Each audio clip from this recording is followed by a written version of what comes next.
Untuk pemilihan kelompok KKN, ini ada Blitar ya. Blitar ini ada 4 kelompok ya, dan sudah terisi penuh ya, 15 mahasiswa ya. Lalu ada dengan apa ya, KKN asistensi mengajar, KKN proyek di desa, KKN proyek di desa. Jadi nanti untuk mekanisme tema ini masih bisa direvisi ya. Nanti akan ada penlat. Nah, ketika mahasiswa sudah mendapat DPL dan lalu nanti penerjunan, maka yang perlu dilakukan oleh mahasiswa adalah observasi ya. Observasi tentang kondisi sosial masyarakat, potensi yang ada, lalu permasalahan. Nah, dari situ nanti kelompok ini, mahasiswa ini nanti berunding kira-kira tema KKN apa yang pas, yang cocok ya, dengan melihat konteks sosial, kondisi sosial, lihat potensi yang ada, dan lihat masalah yang ada. Nah, itu nanti bisa dibimbing oleh DPL. Jadi nanti ini jangan gelisah dulu ya. Misalnya ini ada KKN asistensi mengajar, ada proyek di desa. Nah, mungkin nanti setelah observasi, jadi nanti mahasiswa setelah penlat dan setelah apa ya, penerjunan itu mungkin yang paling yang paling tepat untuk dilakukan adalah observasi dulu ya. Jadi nanti biarkan divisi KKN untuk mengurus perizinan. Jadi jangan jangan terlalu panik dengan soal perizinan ya, karena selama ini yang diributkan itu adalah perizinan. Nah, saya mohon adik-adik mahasiswa fokus saja pada observasi, misalnya 1 minggu atau 2 minggu ya. Dan nanti sambil sambil nanti ada petugas dari divisi KKN yang akan mengurus perizinan ke Bages Pangpol atau kabupaten atau instansi yang terkait ya, karena setiap kabupaten punya mekanisme perizinan sendiri ya. Jadi itu nanti bisa petugas yang dari divisi KKN bisa koordinasi dengan ketua kelas nanti ya, ketua kelompok ya, untuk melakukan perizinan. Nah, jadi jangan panik dulu, yang penting observasi dulu ya. Jadi saya katakan tadi melihat kondisi sosial, melihat potensi dan besaran masalah, dan kira-kira apa yang bisa dilakukan oleh mahasiswa ini ya, oleh mahasiswa 15 mahasiswa dalam satu kelompok itu. Nah, itu yang paling penting ya. Termasuk juga dengan di Kabupaten Bojonegoro ya. Nah, jadi untuk Bojonegoro ini seperti ini ya. Misalnya kelompok ini masih ada kelompok Bojonegoro 2 ini masih 2 ya. Lalu Bojonegoro 4 ini masih 1. Jadi nanti jangan jangan panik jangan panik dulu ya. Jadi nanti ini adalah gambaran kasar dari konfigurasi kelompok ya. Gambaran kasar dulu. Nanti ini akan di merger ya, akan diintegrasikan ya. Misalnya yang 4 ini, kelompok Bojonegoro 4 bisa dimasukkan ke Bojonegoro 3 ya, jadi menjadi 15 misalnya. Lalu yang Bojonegoro 2 bisa dimasukkan ke Bojonegoro 1, dan Bojonegoro 6 ini bisa dimasukkan ke Bojonegoro 1. Jadi nanti itu adalah kewenangan Ketua Divisi KKN Pak Nurkolis ya, untuk meregulasi ini ya. Jadi ini bukan terus yang banyak, ini banyak WA ya. Misalnya saya ada di kelompok ini kok cuma 1 2 orang, saya nggak mampu melakukan KKN. Bukan seperti itu ya. Ini kan hanya gambaran kasar ya. Ini hanya gambaran kasarnya saja, sehingga nanti tetap saja bahwa ini kan dibuatkan rumah ya, Bojonegoro 1 sampai 6 ini. Pekan lebih ya, coba lihat ya. Sampai berapa ya? Oh ya, sampai 9 ya. Sampai 9. enggak ya, mungkin hanya ini ya. Tadi 7 tadi ya. Ini juga tidak ada ya. Jadi nanti ini bisa saja kalau misalnya dengan kondisi seperti ini bisa hanya menjadi dua kelompok kan ya, Bojonegoro ini ya. Nah, jadi itu termasuk juga temanya juga sama ya. Jadi nanti ada DPL yang akan apa ya mengarahkan Anda. Anda juga nanti akan dibimbing oleh DPMK ya, diajari oleh DPMK mencari apa? Mencari program yang tepat ya. Jadi nanti setelah ada penerjemahan, observasi, lihat kondisi sosial, lihat potensi yang ada, lihat masalah yang bisa diselesaikan.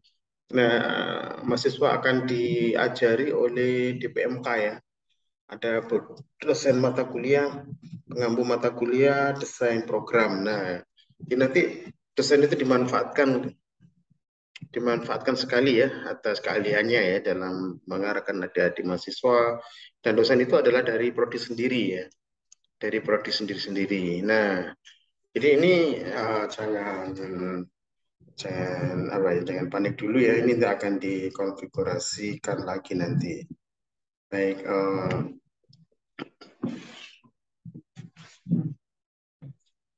termasuk juga ini Gresik ini ya, Gresik ini wah ini sudah hampir ini banyak ya Gresik ya, 1 sampai.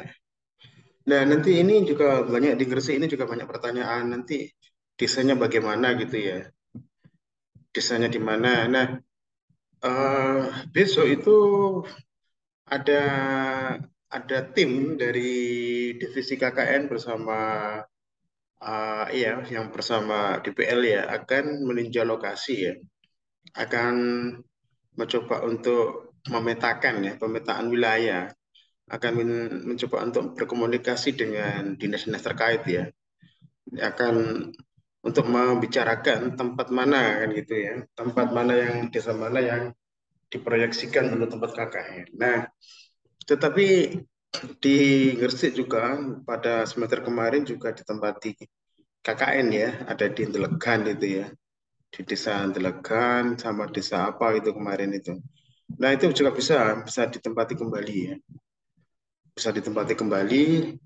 Nah, besok biar dari tim itu bisa memetakan lokasi itu. Nah, jadi lokasi-lokasi ini nanti karena Gresik ini banyak ya, karena semester kemarin sedikit ya, karena ya memang banyak permintaan dari Gresik. Cuma kemarin itu sedikit karena emang agak sulit ya.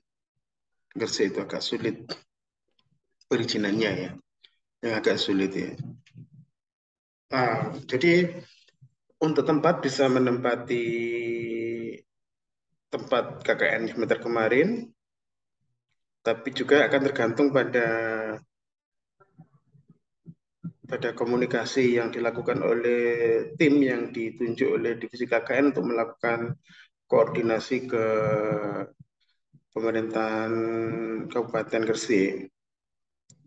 Kalaupun toh nanti dari koordinasi ini nanti akan dapat nama-nama desa, tapi sekali lagi nanti mahasiswa bisa berkoordinasi dengan DPL ya, karena sebentar lagi mahasiswa ini kelompok-kelompok ini akan punya DPL, sehingga nanti akan dikondisikan ya, akan berdiskusi dengan DPL, misalnya desa mana yang relevan. Nah, kalau ingin mekanisme cari desa itu seperti apa? Kalau menurut saya, misalnya contoh kasus ya, misalnya ini Kabupaten Gresik 9 ya. Ini kelompok 9 maksudnya. Ini adalah KKN proyek di desa. Untuk tema bisa diubah ya, seperti yang tadi saya jelaskan di awal. Nah, misalnya ini 15 orang. 15 orang ini kan berasal dari Gresik ini kayaknya ya. Bisa iya, bisa tidak ya. Tapi pasti ada yang dari Gresik misalnya. Nah, dari 15 orang dari Gresik ini coba nanti desa mana dipetakan gitu ya, dipetakan desa-desanya. Hanya nanti bisa Zoom sesama mahasiswa atau ketemu dengan mahasiswa sesama kelompok ini, lalu mendiskusikan kira-kira desa mana. Nah, bisa mereka bisa mempromosikan desanya masing-masing ya, untuk di apa ya, misalnya potensinya apa, kondisinya seperti apa, masalahnya seperti apa. Nah, nanti itu misalnya misalnya ini ada 5 desa. Jadi ada 5 mahasiswa yang ada di desa yang berbeda-beda. Nah, nanti itu bisa adu argumen sehingga untuk menentukan desa yang mana. Nah, kenapa kok mekanisme ini dipilih? Karena kalau misalnya KKN itu ada di desa tersebut dan ada perwakilan mahasiswa, kemungkinan akan ada kemudahan gitu ya. Kalaupun tuh misalnya nanti ada kesulitan di perizinan di tingkat kabupaten, nah bisa nanti bisa taktik ya, misalnya dengan ada karena argumennya mereka akan mengenal perangkat desa kan gitu ya, mengenal Pak Kepala Desa, mengenal perangkat-perangkat yang lain. Nah, disitulah akan akan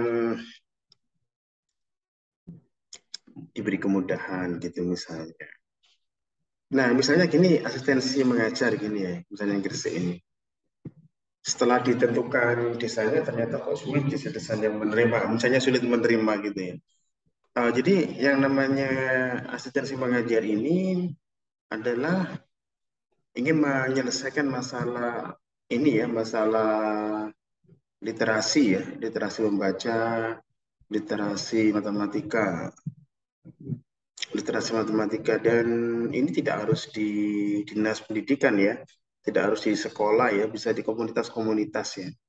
Jadi kalau misalnya ditolak di desa ya misalnya, desanya menolak misalnya dan perizinannya sulit, bukan berakhir ya, tidak seperti itu ya, KKN tidak berakhir misalnya. Karena apa? Karena asistensi mengajar ini bisa dilakukan di komunitas-komunitas, di tempat di apa ya di TPM, taman baca masyarakat, di pojok baca, atau di komunitas anak jalanan misalnya, anak jalanan atau di apa di warga ya, rumah warga yang di situ misalnya mengajari beberapa anak warga ya dari SD, SMP, SMA atau dari ya itu misalnya. Nah, di situ bisa dilakukan KKN. Jadi ini tidak terus ditolak di ditolak di kabupaten, ditolak di desa, ditolak di kecamatan, lalu panik tidak, jangan ya. Tidak, jangan panik ya. Jadi eh, masih banyak yang dilakukan ya. Tapi kalau proyek desa memang ya, kalau proyek desa ini harus dapat izin ya karena eh, tujuan dari proyek di desa ini adalah mahasiswa bisa membantu ya, membantu kepala desa dan perangkatnya dalam mengelola dana desa itu ya. Dana desa diprogramkan untuk apa dan itu bisa mengawal. Nah, nggak mungkin bisa mengawal kalau tidak diberi izin ya. Nah, tapi kalau misalnya asistensi mengajar tadi, ya tidak harus. Bisa di komunitas, bisa di anak jalanan misalnya. Misalnya di Gresik, misalnya bisa saja dilakukan di terminal Gresik itu ya. Ya, ya misalnya di situ ada anak jalanan, nah disitulah KKN dilakukan. Termasuk juga kewirausahaan ya. Kewirausahaan ini juga lebih fleksibel ya. Misalnya ditolak di kabupaten, ditolak di kecamatan, ditolak di desa, maka eh, tidak terus berakhir gitu KKN-nya. Terus gulung tikar tidak. Karena apa? Karena kerusakan ini dilakukan di beberapa mitra saja. Tidak seluruh desa, tidak. Misalnya ditolak gitu, misalnya ada pedagang asongan, ya bisa dilakukan dengan pedagang asongan. Anak jalanan tadi juga bisa membantu anak jalanan misalnya untuk mencoba untuk memperbaiki hidupnya ya, melakukan usaha apa yang cocok ya, misalnya di tempat itu, komunitas itu ya. Ya, jadi memang KKN ini tidak seperti KKN yang apa ya, banyak taktik sebenarnya KKN itu ya, tidak terus ya memang ke apa ya namanya kadangkala kira ini kadangkala kita ini memang suka yang formal ya, formal-formal misalnya pembukaan di balai desa, misalnya pembukaan di kecamatan misalnya. Itu yang seringkali formalitas ya. Itu juga boleh, nggak apa-apa, nggak ada masalah. Tetapi ketika misalnya mahasiswa menghadapi hambatan, nah ini perlu mahasiswa berpikir ya. Ya berpikir dengan DPR ini kira-kira siapa. Nah, jadi kewirausahaan ini bisa saja dengan pedagang ya, pedagang atau pedagang kelontong misalnya. Nah, sekarang menjadi problem adalah menjadi pertanyaan adalah, masa ada orang nggak mau dibantu kan gitu? Nggak mungkin ya. Pasti orang yang mau dibantu. Nah, jalanan tadi pasti mau ya dibantu untuk asistensi mengajar. Anak jalanan pasti mau dia bantu untuk kewirausahaan misalnya. Nah di situ termasuk juga warga desa tadi misalnya eh, kelontong misalnya toko kelontong. Nah, bisa pasti mau. Nah disitulah. Jadi eh, namanya KKN apa ya, pemberdayaan itu memang tidak harus top down ya, dari atas ke bawah tidak, tapi juga bottom up ya, dari bawah, grassroots, dari akar rumput itu ya. Jadi seperti itu. Jadi kita ini bukan masalah gagah-gagahan ya, bukan masalah formal-formalan. Yang penting adalah pemberdayaannya ini itu tercapai di masyarakat, di kelompok atau komunitas ya. Itu yang paling penting. Jadi misalnya pada waktu waktu pandemi dulu ada pengalaman karena alasan COVID ya, dan ada warga yang kena COVID, maka semua kegiatan dibatalkan, termasuk KKN ya. Mahasiswa dilarang. Nah, waktu itu DPL menghubungi kami, wah bagaimana ini DPL, ini kok dilarang. Nah, waktu itu pertanyaan saya hanya, programnya apa kira-kira KKN-nya ini? Nah, programnya adalah proyek kemanusiaan misalnya waktu itu. Nah, kalau proyek kemanusiaan misalnya bisa saja mahasiswa membantu ya, bagaimana mensosialisasikan soal pentingnya menggunakan masker ya, pakai masker. Nah, bisa jadi tidak harus ini, tidak harus masuk ke ke rumah-rumah warga, tidak. Mungkin di pasar, di tempat-tempat publik, sosialisasi misalnya di jalan dekat desa itu misalnya. Jadi masih bisa banyak dilakukan. Nah, misalnya mahasiswa bisa menggalang menggalang misalnya menggalang masker gratis misalnya dan diberikan ke warga. Mahasiswa juga bisa membuat video-video sosialisasi tentang eh, pentingnya eh, pentingnya disiplin disiplin ya, pentingnya disiplin.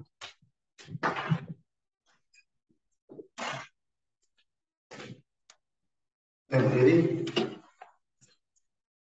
dengan proyek kemanusiaan itu justru malah bisa membantu desa di situ, walaupun desa itu menolak, nggak ada masalah. Tapi tetap saja KKN dilaksanakan dengan berbagai macam dengan menggunakan media sosial, membantu warga di situ karena banyak juga warga di situ, generasi mudanya juga banyak yang melek media sosial, mereka juga ada di Facebook, ada di YouTube, ada di mana-mana ya, sehingga bisa saja masih bisa berinteraksi secara online kan gitu. Ada juga yang kemarin itu juga sama, misalnya desanya menolak, kelurahannya menolak gitu ya. Nah, saya tanya apa programnya? Programnya kewirausahaan. Nah, kalau kewirausahaan kan nggak ada masalah kan gitu ya. Misalnya dengan menggandeng beberapa ini pedagang asongan, misalnya dengan anak jalanan, atau dengan mitra pedagang kelontong misalnya, itu bisa dilakukan. Jadi saya kok masih optimis ya. Tidak mungkin ada orang mau menolak dibantu kan gitu ya. Nah, ternyata iya, bisa juga kewirausahaan itu dijalankan. Jadi banyak sebenarnya masih asistensi mengajar, lalu proyek kewirausahaan, proyek independen atau studi independen, itu kemanusiaan juga ya. Itu bisa bisa untuk dilakukan di kelompok ya, bisa di kelompok marginal itu ya. Jadi tidak harus istilahnya tidak harus selalu top down ya, dari atas ke bawah, dan terlalu formalis, tidak harus gitu ya misalnya. Jadi itu intinya ya, semoga bisa memberikan ini tambahan pengetahuan. Nah, termasuk juga ini di Lamongan ya, di Lamongan ini sudah penuh ya, tinggal satu tinggal yang Lamongan 5 ini masih 11 ya. Nah, tapi nanti ini kan ada Lamongan 9. Nah, Lamongan 9 ini bisa diintegrasikan nanti ke sini. Walaupun misalnya ini asistensi mengajar, mungkin nanti bisa tergantung mahasiswanya nantinya yang ada di Lamongan 9 ini mau dibawa kemana ini? Mau dibawa ke tetap mempertahankan asistensi mengajar misalnya, atau mau misalnya karena ini nanti yang KKN proyek di desa yang Lamongan 5 juga belum tentu proyek di desa ya. Kan tergantung pada nanti hasil observasinya kan ya. Jadi nanti ini yang di Lamongan ini juga sama belum masih bisa di klaster lagi kan gitu ya. Nah, Madiun ini, nah ini ada, nah sama juga Madiun ini ya. Madiun ini juga masih ada yang 6, ada yang 10, ada yang 11. Nanti akan ya oleh Pak Ketua Divisi KKN. Nanti kita lihat regulasinya akan digabung ya ini nanti. Karena kalau KKN cuma 6 orang itu juga terlalu terlalu sedikit ya, karena artinya mahasiswa ini kan 20 SKS dan diharap hasil dari KKN ini terlihat ya. Nah, kalau misalnya hanya semakin banyak personel, semakin banyak mahasiswa kan semakin bagus sih yang bisa dilakukan. Nah, ini juga Magetan ya. Sama Magetan ini juga ada yang sudah full ya 15, tapi juga ada yang 2. Nah, nanti ini akan juga di cluster ya. Jadi jangan khawatir ya. Akan di cluster. Baik, ini juga Mojokerto. Mojokerto ini sudah full ya. Sudah full. Nah, ini ada Nganjuk. Nganjuk ini ada 14. Nanti mungkin coba lihat. Nah, ini juga Nganjuk ini juga masih ada yang 6 ya. Ada yang 12. Nah, nanti ini akan digabungkan ya. Sehingga nanti bisa 15-15 gitu ya. Ngawi. Nah, Ngawi ini ada satu kelompok yang full ya. 15. Nah, Ponorogo ini masih baru satu ya. Ponorogo. Nah, Ponorogo ini, Ponorogo 4 ini ada 6. Berarti baru ada 7 mahasiswa yang mengambil Ponorogo. Soalnya Ponorogo ini bagus ya. Kalau saya sarankan mau ngambil Ponorogo ini karena di Desa Carangrejo itu bagus ya. Mau dikembangkan desa wisata. Dan warganya juga ramah ya. Ramah. Dan biaya hidup di sana juga masih murah ya. Nasi pecel kalau nggak salah masih murah di situ. Nah, ini ada Sidoarjo. Mas Sidoarjo ini juga sudah penuh ya.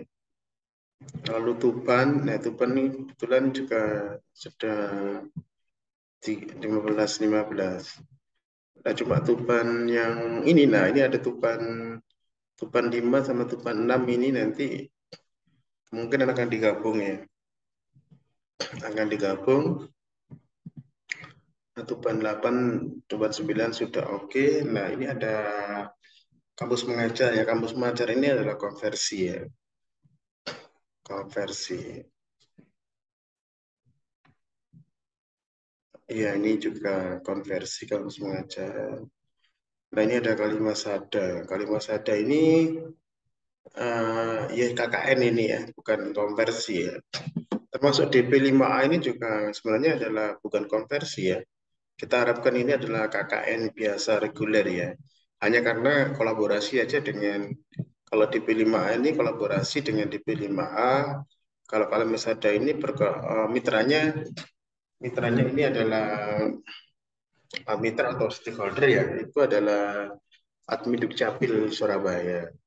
Ya, jadi ini bukan konversi ya, ini tetap KKN reguler, tapi karena sudah punya mitra yang jelas di sini ya, mitranya adalah kalau Kalimasada itu Admin Dukcapil, kalau yang di P5A ini ya Dinas Perlindungan Anak dan Perempuan Surabaya. Nah, ada Prodi Gizi, satu Gizi. Nah, ini Ya ini luar biasa ya. Terima kasih ya pada mahasiswa ya yang saya kira waktu itu eh, ketua prodi dari ilmu gizi ini eh, meminta untuk kolaborasi dengan prodi-prodi yang lain ya. Dan ini saya kira sudah dijawab oleh mahasiswa ya. Ini seharusnya kan enam, ada enam di sini ya. Di yang dari S1 gizi itu ada 6 orang, tapi ini terisi 14 kan gitu ya. Nah, nah termasuk ini coba lihat, saya lihat nah ini prodi S1 gizi ini sudah terpenuhi ya. Ada 15, 15, 15, ada 14. Jadi ini luar biasa. Terima kasih pada mahasiswa yang telah mendengarkan ya, mendengarkan. Jadi ini adalah KKN reguler ya, KKN reguler. Cuma yang ditangani adalah stunting ya, anak. Dan saya kira menarik ya, menarik, menarik bagaimana nanti isu stunting ini ada isu yang juga isu nasional ya, program dari pemerintah dan juga kabupaten untuk mengentaskan stunting ini ya, karena dampak dari stunting ini luar biasa ya pada masa depan anak-anak ya, nanti mereka akan banyak mengalami kekerasan, kekerasan fisik, kekerasan simbolik ya, dan juga banyak ditolak di tempat kerja nanti ya. Nah, makanya kenapa stunting ini menjadi isu kemanusiaan, karena disitulah akan menyangkut masa depan dari anak-anak itu ya. Mereka akan rentan mengalami kekerasan fisik dan kekerasan simbolik ya. Apalagi hidup di negara dunia ketiga itu yang masih banyak kekerasan ya, masih suka melakukan kekerasan, suka membuli orang. Nah itu makanya jangan sampai angka stunting ini malah meroket ya. Kalau bisa ditekan nol kalau bisa. Nah ini adalah tugas mulia ya dari proyek kemanusiaan Prodikisi ini ya. Baik ya, ini jadi sudah terjawab ya ini ya. Untuk yang KKN Madiun AN, nah ini juga sama ini. Ini KKN Madiun ini memang adalah permintaan dari Prodi D4 AN ya. Dan saya sudah Kaprodinya sangat aktif ya. Kaprodi D4 ini sangat aktif ya. Bahkan sudah jauh-jauh hari ya sudah berkoordinasi dengan divisi KKN. Wah ini termasuk kaprodi yang luar biasa ya. Nah, sampai hari ini juga tetap berkomunikasi karena tadi kaprodinya bilang bahwa para apa ya para perangkat desa meminta akan ada ini ya, ada pembukaan ya, pembukaan di tempat wisata kalau nggak salah ya, secara bersama-sama ya untuk supaya nanti mendapat gebyar dan memudahkan mendapatkan apa ya, mendapatkan funding, mendapatkan iya, saya kira bagus ya idenya ya, ide dari perangkat desa itu ya. Jadi pembukaan akan ditempatkan di tempat wisata dan gebyarnya ada untuk menarik fundingnya. Nah itu sangat brilian ya. Nanti bisa dikoordinasikan dengan DPL-nya ya. Jadi tadi saya sudah bilang ke Ketua Prodi untuk nanti akan ada DPL yang akan mengkondisikan ini ya. Nah ini artinya antusias dari perangkat desa itu sudah luar biasa. Dengan saya harap teman-teman mahasiswa menyambut kepercayaan tersebut ya dengan memberikan apa loyalitas yang penuh ya, pengabdian yang penuh. Nah ini juga ada D4 grafis ya, ini juga sama kaprodinya juga banyak melakukan koordinasi dengan kami ya. Ini D3 grafis ini juga di Nganjuk ya, di Nganjuk ini banyak ya. Nah ini ada ya oke baik, lalu ada P2MD ini dari AN ya, ini juga khusus ya. Ini KKN-nya KKN konversi kayaknya ini ya. Proyek di desa. dari mahasiswa D4 Administrasi Negara. Lalu ini ada KKN PPK Ormawa ya, ini baru nih. Dan ini sudah ada dosennya ya, sudah ada dosen, sudah ada yang membimbing ya sini KKN. Oke, baik. Lalu ada klub literasi sekolah KLS ini juga sama ya. Ini juga konversi ya. Ini sudah ada program yang menginisiasi, dan ini lebih dulu ya ininya, rekrutmennya ya lebih dulu ya. Dan ini juga ditangani oleh Pusat Literasi Unisa ya. Jadi mungkin sudah berjalan. Nah ini ada Surabaya juga sama. Surabaya ini kemarin banyak permintaan ya, dan sebenarnya Surabaya ini ditekan sedikit ya, karena namanya KKN ini, sebenarnya KKN MBKM ini lebih menarik adalah KKN membangun desa ya. Menariknya karena beberapa kampus, saya lihat itu kampus-kampus ini optimis dan sangat sangat mendorong mahasiswanya untuk melakukan MBKM membangun desa. Sehingga KKN yang di desa itu saya kira lebih menantang ya. Istilahnya kehadiran kita itu lebih dibutuhkan, lebih diperlukan ya. Dan sambutan masyarakat juga akan berbeda ya. Kalau di masyarakat yang benar-benar membutuhkan kita itu masyarakatnya lebih antusias, misalnya kehadiran kita diharapkan sehingga kita bisa lebih nyaman juga. Ya, dia ada di Surabaya ini jadi sama, ini proyek di desa, tetapi kalau ini pertanyaan besar saya adalah Surabaya ya, untuk kasus Surabaya.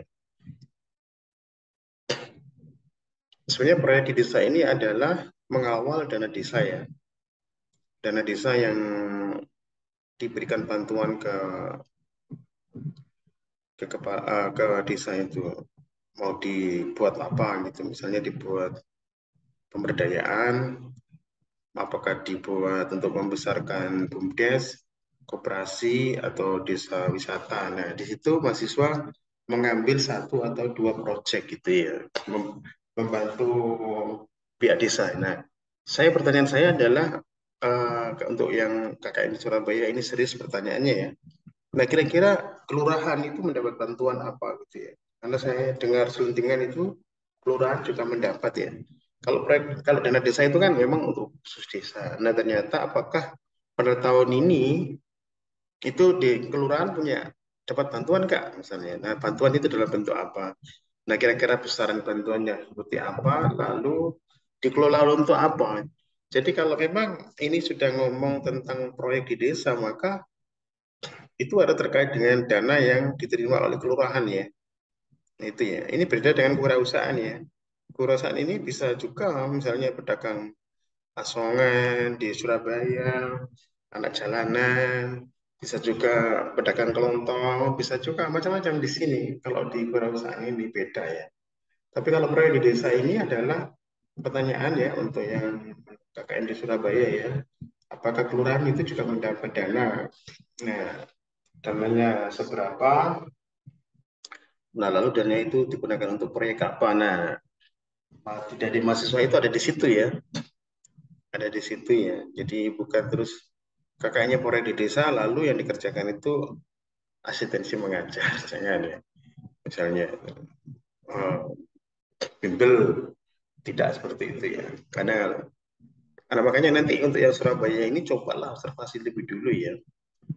Lebih observasi dulu. Nah, kalau memang karena di Surabaya ini bisa saja nanti itu tidak di kelurahan ya, lebih ke RW biasanya ya, lebih ke RW. Nah, di RW ini apakah ada project gitu ya, yang terkait dengan pendanaan tadi. Nah, kalau nggak ada ya mungkin bisa observasi lalu ganti tema, menurut saya ya. Jadi ini perhatian serius ya untuk yang KKN di Surabaya ya. Surabaya ini karena ini proyek di desa ini sudah jelas ya, sudah jelas bahwa eh, mahasiswa yang KKN lebih pada ini lebih pada membantu pada proyek yang ada dananya ya, yang didanai ya, oleh pemerintah ya, seperti itu. Nah kalau memang tidak ada, apalagi nanti kebanyakan di Surabaya itu ditempatkan di RW misalnya, nah mungkin lebih bagus mahasiswa segera melakukan observasi dan dilihat kondisi sosial, lihat potensinya apa, masalahnya apa, dan itu nanti bisa segera diubah temanya ya. Karena kita nggak bisa memaksakan misalnya, Anda akhirnya ujung-ujungnya itu adalah misalnya proyek kemanusiaan ya, sanitasi misalnya, perbaikan sanitasi yang ada normalisasi got misalnya. Nah itu ternyata itu bukan proyek di desa ya, itu lebih pada kemanusiaan misalnya, lebih proyek kemanusiaan, sanitasi. Kecuali misalnya memang dana yang ada di bantuan dana di kelurahan itu digunakan untuk normalisasi got saluran ya itu, nah itu baru proyek di desa. Jadi intinya proyek di desa ini harus ada penekanan ya, ada pendanaan di situ ya. Baik, jadi khusus untuk Surabaya saya tolong untuk dicermati ya apa yang saya katakan tadi ya. Nah, kalau yang ya ini ada Surabaya juga ini ya. Ya, jadi ini proyek di desa kebanyakan. Tetapi harus dipikirkan karena Surabaya itu bukan desa ya. Surabaya itu kelurahan. Dan lagi pula biasanya KKN lebih banyak di RW. Setahu saya ya, banyak di RW. Nah, di RW apakah mendapat bantuan? Nah, ini kalau enggak ada ya lebih baik observasi lalu apa gitu ya. Apakah perusahaan atau proyek kemanusiaan atau asistensi mengajar. Mungkin yang lebih lebih apa ya, lebih pas ya. Karena saya nggak ingin teman-teman ini temanya melenceng dari tema yang ditentukan ya. Karena nggak bisa, lebih baik adalah mengganti tema ketimbang melenceng dari tema. Baik ini ada, ini juga sama ini konversi ya. Jadi kalau konversi ini hanya saran saya untuk konversi jangan lupa ya nanti itu mengunggah laporan, mengunggah hasil nilai dari mitra karena pengalaman kemarin yang konversi-konversi ini banyak yang mokong ya, mokong tidak mengunggah laporan ya. Jadi mereka hanya menagih nilainya, tapi mereka tidak mau memberikan kewajibannya ya, mengunggah laporannya. Karena laporan yang ada di SIM KKN itu penting ya, karena suatu saat akan ditinjau dari Jakarta ya, dari pusat, mana betul ada konversi, nah mana buktinya laporan-laporannya. Jadi kami sudah KKN, divisi KKN ini sudah fleksibel lunak ya kepada teman-teman yang studi independen ya. Dengan apa? Dengan tidak membuat logbook di situ ya di SIM KKN cukup biar ada di mitra ya. Dengan asumsinya biar nggak double kerja ya. Nah, tetapi permintaan kami adalah mengunggah laporan ya, mengunggah laporan akhir, mengunggah sertifikat dan nilai itu ya. Karena ini yang banyak mokong ya semester kemarin ya. Dan saya harap untuk semester ini tidak ada yang mokong ya untuk ISIP termasuk juga yang tadi KM ya. Oke, juga KM. Ini juga sama ini yang independen ya. Kami minta jangan jangan hanya meminta nilai tapi lakukanlah kewajibannya ya. Mengunggah laporan dan mengunggah sertifikat dan bukti nilai itu ya karena itu eh, yang kami perlukan ya untuk ada jejak laporan di SIM KKN ini sehingga sewaktu-waktu ketika ada monitoring dari pusat itu bisa dipertanggungjawabkan itu ya. Jadi ini adalah untuk sementara seperti itu. Oke, terima kasih ya sampaikan dan saya akhiri. Selamat malam dan assalamualaikum warahmatullahi wabarakatuh. wabarakatuh.